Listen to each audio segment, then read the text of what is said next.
사실 생각해보니까 야구 역사에 관해서는 막 유튜브에 이렇게 막 자료가 많이 있거나 하는 것 같지 않고 한국 프로야구 역사를 좀 쉽게 좀 말로 풀어드리는 그런 프로그램을 제작하면 어떨까 싶어서 성공을 했던 게 이제 지역적인 특색. 그래서 한국이 모교의 30%와 향토의 70%를 서울이 MBC 청룡, 그다음에 부산이 롯데 자이언츠, 대구가 삼성 라이온즈, 인천이 삼위 슈퍼스타즈, 이유시 대전이 오비베어스, 광주가 현대타이거즈 같은 거죠.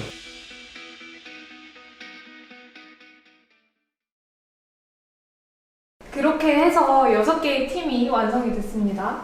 네, 그러면은 팀이 완성이 됐으니까 이제 선수들 얘기를 좀 들어보고 싶어요.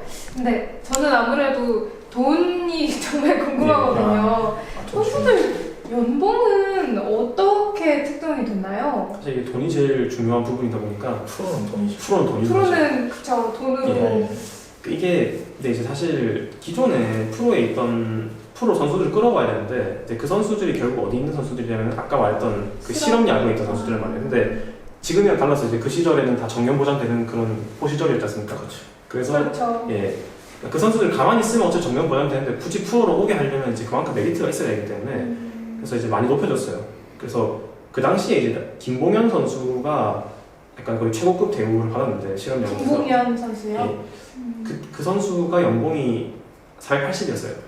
480만 원. 당시 기준 480이었는데 그래서 프로야구 새로 생기면서 연봉을 그 선수들이 1년에 벌 수 있는 거를 그러니까 10년에 벌 거를 1년 동안 벌게 해줘야 된다.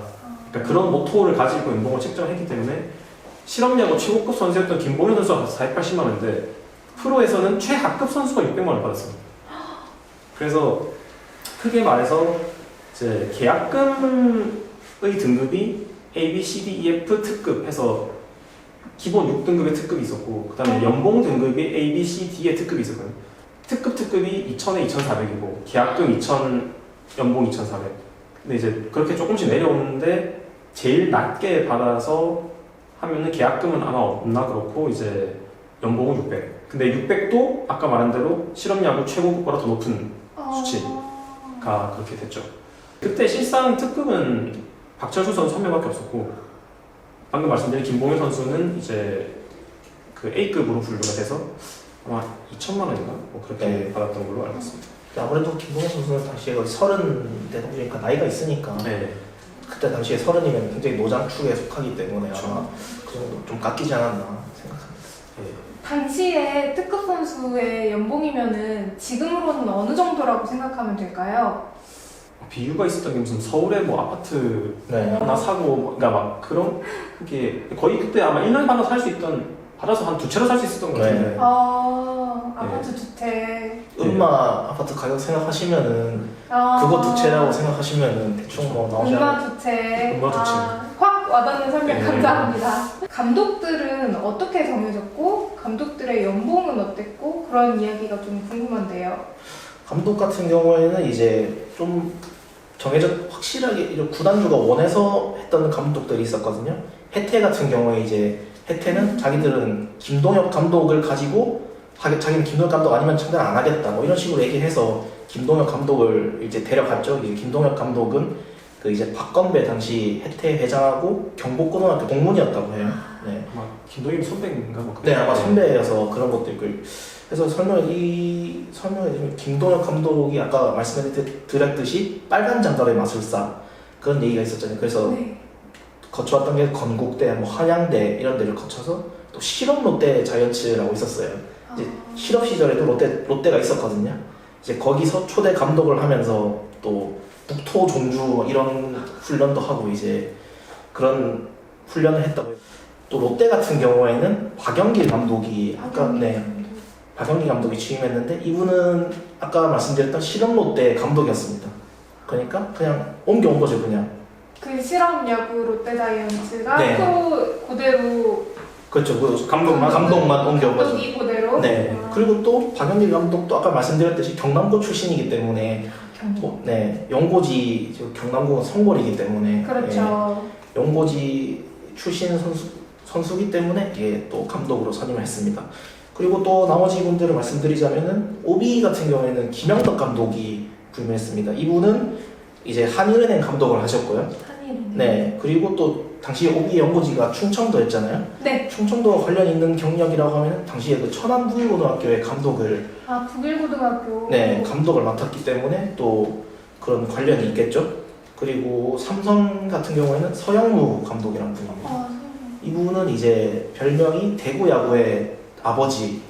왜냐하면 이제 대구가 좀 당시에 대구 야구를 지배하는 두 개의 거대한 학교 하면은 대구 상업고등학교, 지금 상원고죠. 아, 그리고 이제 경북고등학교인데 이제 두 팀의 감독을 모두 역임하면서 그래서 웬만한 그 양교 선수들은 그분의 제자이기 때문에 그래서 이제 대구 야구의 아버지 네, 그런 평가를 들었던 분입니다. 그리고 MBC 같은 경우는 좀 특이한 분인데요. 백인천 씨가 이제 감독을 합니다. 근데 이분은 전년도까지 일본 프로야구에서 선수를 하셨던 분이죠. 일본에서 활약했던 우리나라 선수 중에서는 최고의 활약을 했다고 아마 보시면 될 겁니다. 이런 분인데 이제 고국의 프로 야구가 생긴다는 말을 듣고 이제 본인 2000경기 출전이 남아 있었는데 일본 프로야구에 그걸 이제 포기하고 온 거죠. 이제 그때까지 아마 1969게임인가 나왔어요. 네, 거의 달성이 가능한 기록을 네. 그렇죠. 놓고 고국의 프로야구를 그렇죠. 위해 MBC 청룡의 감독으로 합류를 네. 하게 된 건가요? 네, 그렇죠. 그리고 이분은 또 특이하게 선수랑 감독을 겸임했던 분입니다. 아, 감독을 하면서 동시에 선수로 네. 뛰는 대단한 분이셨네요. 그래서 이분이 이제 저희 감독 이 부분에서 얘기를 하지만 나중에 선수 때도 얘기를 할 건데요. 오히려 선수 때 할 얘기가 더 많을 겁니다. 이분. 그럼 나머지 남은 한 팀이 이제 산미잖아요. 감히 슈퍼스타즈. 산미는 이제 박현식이라는 분이 감독을 합니다. 근데 이분이 프로야구가 생길 때는 야구계에 안 계셨어요. 당시에 이제 그 실업야구 제1은행 감독을 하시다가 이제 야구계를 그만두고 제1은행 지점장을 하시던 아, 분이었어요. 지점장이요? 네. 아까 말씀드렸듯이 어차피 정년 보장돼 있으니까 가만히만 네. 있으면 되는 건데 이제 아무래도 이분이 인천에서 동산고등학교 출신인데 아, 동산고등학교 명문이죠. 네, 이제 인천의 아무래도 스타기 때문에 원조 홈런왕 이런 타이틀이 붙어있던 분이기 때문에 이 정도 명망 있는 분이 인천 야구의 초대 감독이 되어야 되지 않겠냐 해서 이분이 이제 감독을 하게 됩니다. 이렇게 뭐 감독님들에 대해서도 알아봤는데요. 이제 또 저는 야알못의 입장에서 궁금한 게 야구장이에요. 지금이야 뭐 창원 NC파크, 고척돔 이렇게 신식 야구장들이 많은데 당시에는 어땠나요? 그때는 뭐 중계를 뭐 보셨던 인터넷에 뭐 보시면 알겠지만 뭐 흙바닥, 천연 모래구장, 천연 모래구장. 네. 이제 열악하고 이제 원년 보시면은 뭐 대전 같은 경우에는 외야 관중석도 없어요. 그냥 풀밭이 그냥 풀밭도 아니고 그냥 잡초들이 몇 개 있는 그런. 그러니까 요즘 그린존이 아니고. 그렇죠. 그린존이 아니고. 아, 진짜 찐 그린존이네요. 그렇죠. 거긴 찐 그린존이죠. 에코. 약간 그린벨트 존이죠. 그렇죠. 거긴 이제 그렇죠. 풀을 관리하지 않고 그냥 네. 약간 벌초만 그냥 하는 뭐 그런 정도 있을 정도로 굉장히 열악했고요. 지금 쓰고 있는 구장이 하나 있습니다. 제가 맞춰봐도 될까요? 네. 부산? 사직야구장? 아쉽네요. 정답은 어디죠? 정답은 이제 지금은 대전 하나생명 이글스 파크인 이제 대전구장인데요. 대전구장. 네, 이제 원년 제1구장이라고 하죠. 1구장으로 쓰던 구장 중에는 유일하게 쓰고 있는 구장이 지금 대전구장입니다. 아까 말씀드렸듯이 이제 외야 관중석이 없었고요. 그건 이제 나중 돼서 빙글에 들어오고 나서 이제 개축해서 관중석이 이제 들어왔습니다. 그래서 그런 구장이 있었고 또 대구 시민야구장, 이건 삼성 라이온즈 썼던 건데 꽤 유명하죠. 대구 시민야구장은 또 2015년까지 썼기 때문에. 그리고 또 광주 같은 경우에도 꽤 오래 썼었던 무등야구장. 네, 무등야구장도 2013년까지 썼었죠. 그리고 거기서 혜태가 또 수많은 우승을 했었죠. 네, 그리고 기아 때도 한번 우승을 했던 구장이고요. 그리고 또 MBC 같은 경우에는 동대문 구장을 썼었습니다. 동대문 구장이요? 네, 지금 이야기만 들어본 네, 동대문 그렇죠. 구장. 지금은 이제 동대문 디지털 플라자 DDP가 있었던 데인데요. 이제 그 당시에는 실업야구도 거기서 했었고 고교야구의 이제 성지 같은 곳이라고 할 수 있는데 거기서 이제 원년 개막전도 동대문 구장에서 했었습니다. 그리고 또 서울에 한 구장이 더 있었는데요. 네. 다 아시지 않나요? 서울에 어떤 구장? 지금도 쓰고 있는. 지금 쓰고 있는. 이것도 지금 쓰고 있어요. 지금 쓰고 있는 네. 목동 야구장인가요? 아니죠. 정답은 잠실 야구장이죠. 잠실. 네, 잠실. 제가 너무 고교야구 생각을 하더니. 목동 야구장은 80년대 말에 지어졌다고 하더라고요. 네. 잠실 야구장이 그해 7월에 지어졌는데, 네. 근데 이제 그때까지만 해도 이제 세계 야구 선수권 대회 뭐 나중에 이야기하겠습니다. 거기를 개최를 한다고 쓰질 못하고 시즌 말에 이제 서울 연고로 쓰는 MBC가 몇 경기를 했다고 해요. 그리고 사실상 중립구장이었고요 그때는. 네. 그리고 또 수도권에서는 인천. 네, 문학 야구장 아니고요. 네. 숭이 야구장이라고도 하고 또 도원 야구장 이런 더 유명할 것 같아요. 도원 야구장이란 말이 거기 있었고요. 근데 또 특이했던 게 여기는 무허가였다고 해요. 무허가 야구장이 네. 있었다고요? 뭐가 있어? 등기가 안 돼가지고 그래서 개축을 해야 되는데 허가가 안 돼 있으니까 뭐가 안 돼 있고 그래서 리모델링 할 때 좀 어려움을 겪었다고 하더라고요. 근데 그런 데가 많다고 해요. 등기가 안 돼 있는 데가. 네. 그때 그 시절. 그 시절, 네. 그때 뭐 족보, 네. 그렇죠. 그리고 이제 나머지 하나 남은 구장이 예, 아까 말씀드렸던 사직은 아니고요. 롯데 자이언츠가 썼었던 구덕 야구장입니다. 구덕 야구장. 네. 당시에 사직 야구장이 막 짓고 있던 시기였거든요. 그래서 이제 롯데가 처음에는 구덕 야구장을 썼었죠. 네. 그렇게 해서 이제 메인 구장을 소개해드렸고요. 서브 구장, 제2구장이라고 하죠. 네. 원년에도 제2구장에서 경기를 했었습니다. 아까 말씀드렸던 잠실 야구장이 이제 어떻게 보면 뭐 제2야구장처럼 된 거죠. 뭐 그렇게 있었고 이 구단 중에 지금 없어진 구장부터 말씀드리자면 산미가 춘천구장을 썼었습니다. 그리고 지금도 쓰고 있는 구장은 이제 청주구장. 청주구장은 대전 아직 네. 쓰고 있죠. 네. 그때도 이제 오비가 썼었고요. 나머지 하나는 이제 지금 남아 있는데 구장으로 쓰고 있지는 않은 이제 마산 야구장인데요. 마산 야구장. 네, 당시 롯데 자이언츠가 이제 제2구장을 쓰고 있었는데 마산 야구장이 82년 시즌 끝날 때쯤 이제 완공이 됐다고 해요. 그래서 시즌 막판에 몇 경기를 마산에서 치렀습니다. 그리고 또 하나 말씀드릴 거 아까 산미 말씀드렸잖아요. 산미가 이제 원년에 연고지가 인천이었는데 전반기에는 인천에서 경기를 거의 하지 못했어요. 왜냐면 이제 인천에서 아까 세계야구 선수권대 말씀드렸잖아요. 네. 이게 수도권에 경기장이 얼마 없으니까 인천에서 경기를 한 거예요. 그래서 이제 세계야구 선수권 대회니까 그래도 어느 정도 멋있게 보여야 될 거 아니에요. 그러니까 좀 개축을 하다 보니까 그럼 공사하는 동안 너희들은 여러 군데 돌아다녀라. 그래서 춘천에서도 개막전이 아마 춘천에서 하지 않아요? 시작을 춘천에서 하고. 네. 그러니까 아마 제가 이거 전반기 동안 계속 그걸 다 못 쓰고 그러니까 총 80게임을 하는 와중에 제가 보기로는 인천에서 한 게 17게임, 홈게임 40게임이니까 나머지 23게임을 다 딴데 돌면서 그렇죠. 그러니까 뭐 그 춘천도 있고 뭐 구덕에서도 홈으로 하고 뭐 심지어 대구에서도 홈으로 네. 한 게 있더라고요. 그게 떠돌이 생활을 잠시 했어요. 그 방금 80경기에 대해서 언급을 해주셨어요. 네. 지금은 144경기 체제인데 당시에 페넌트레이스는 어떻게 구성이 되어 있었나요? 일단 그 경기 체제를 말씀을 먼저 드리면 일단 지금은 한 시즌이 단일로 쭉 진행되잖아요. 그렇죠. 그러니까 144게임이 시작부터 끝까지인데 이제 그 당시에는 이제 전기리그, 후기리그가 있었어요. 그래서 전기리그에서 경기 절반을 하고 후기리그 절반을 하는데 그럼 전기리그 우승팀을 먼저 결정을 하고 그다음 또 후기리그는 또 전기리그 리셋을 하고 후기리그만 자기 또 우승자를 결정을 해요. 그럼 이제 전기리그 그 우승자랑 후기리그 우승자랑 최종적으로 한국 시리즈 하는 시스템이고 한국 시리즈. 만약에 둘 다 같으면 한국 시리즈 없이 그냥 그 같은 팀을 바로 최종 우승자로 결정을 하는 시스템이 82, 83, 84년까지 사용이. 당시에도 올스타전이 있었나요? 그때도 올스타전이 있었죠. 근데 그때도 이제 쉬는 기간 했는데 지금은 어떻게 보면은 전기가 후기보다 좀 많잖아요. 그렇죠. 전반 올스타전을 딱 기준으로 하면은. 그렇죠. 근데 그때는 이제 전후반기가 딱 40경기니까 좀 지금보다는 좀 이르게 했었죠. 보통 막 6월달에 이렇게. 그 중간에. 네. 그리고 또 지금이랑 달랐던 게 지금은 올스타전은 한 경기만 하잖아요. 그렇죠. 그때는 3차전까지 썼습니다. 올스타 3차전이요? 네, 3차전까지 썼습니다. 그게 85년도까지 3차전까지 썼다고요. 그래서 이제 원년 올스타전에 대해서 간단하게 말씀드리자면은 이제 3경기를 당연히 했겠죠. 1차전은 부산 구덕 야구장, 2차전은 광주 무덕 야구장, 그리고 3차전은 서울 동대문 야구장에서 진행됐었습니다.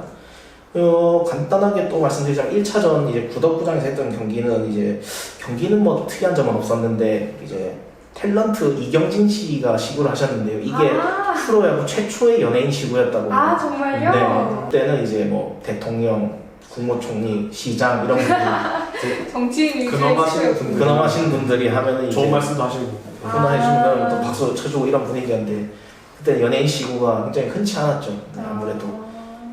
그리고 또 2차전 광주 2차전에서는 김용희 선수가 홈런을 2개를 때립니다. 그랬는데 이 김용철 선수가 김용희 선수랑 같은 롯데인데요. 네. 이 선수가 홈런 3개를 때려요. 형님 총 5개 롯데 선수한테서. 네.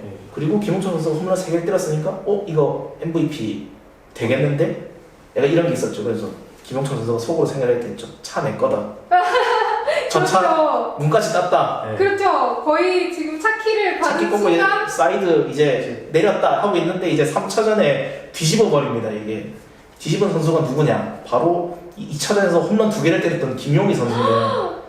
이 선수가 역시 야구는 한 방이라는 게 올스타전 지금까지 유일한 말홈런을 때렸어요.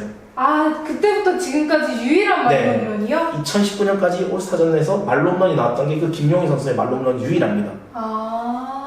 그 김민철 선수가 거의 꼽았던 차키를 빼앗는. 나오라고. 나와서 잘 꽂았다. 잘 꽂았다. 내가 볼게. 아 시동 걸었네. 그러면 내가 운전해갈게 하면서 자리 잘 태워놨구나. 네. 그래서 이제 김용희 선수가 MVP를 타게 됩니다. 그래서 원년 MVP를 타서 차량을 이제 받게 되는데요. 그 차량은 타다가 이제 후배한테 팔고 84년도에 또 MVP를 차지했어요. 정말요? 네. 승패는 1차전에 서군이 이기고 2차전, 3차전 동군이 이기면서 이제 동군이 2승 2패로 동군 승리로 가요. 그렇죠. 졌으면 MVP를 안 받았겠죠.